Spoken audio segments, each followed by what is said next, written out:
Hello, I'm Ndimyake. Mwakalyelye. Vincent Makori is off today. This is Africa 54, and we begin in the Democratic Republic of Congo, where renewed hostilities between the government and M23 rebels has increased concerns from the United States.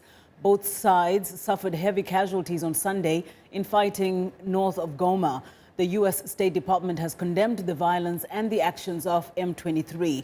Now, to learn more about the ongoing conflict, a delegation of 6 U.S. senators, led by Lindsey Graham, stopped in Goma on Sunday during an ongoing visit to eastern Congo and Rwanda.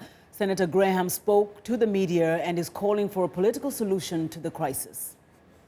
We've learned that the UN presence here is important, but the solution will never come from the United Nations. The military problem here has to be a joint operation with the Congolese army. There has to be a political solution. This is a never-ending, for every insurgent you kill, one takes their place. So what I take away from this, America needs to be more involved. The United Nations has been part of the problem in the past. Now, the European Union is also urging restraint as fighting escalates in the eastern Congo region. Top EU officials met in Brussels on Monday to reiterate their desire for a political solution to the crisis and reaffirm its support for the implementation of the Peace, Security and Cooperation Agreement between the DRC and the rest of the region that was signed in Addis Ababa back in February. Sebastian Brabant, a spokesperson for the EU's top diplomat, Catherine Ashton, says the attack against United Nations Organization Stabilization Mission troops in the DRC cannot be tolerated. Brabant says the EU wants the peace treaty to be respected.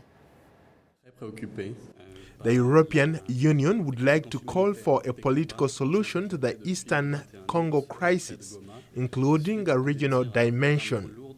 That's why we still actively support the implementation of the peace, security and cooperation between the DRC and the rest of the region that was signed in Addis Ababa in February 2013.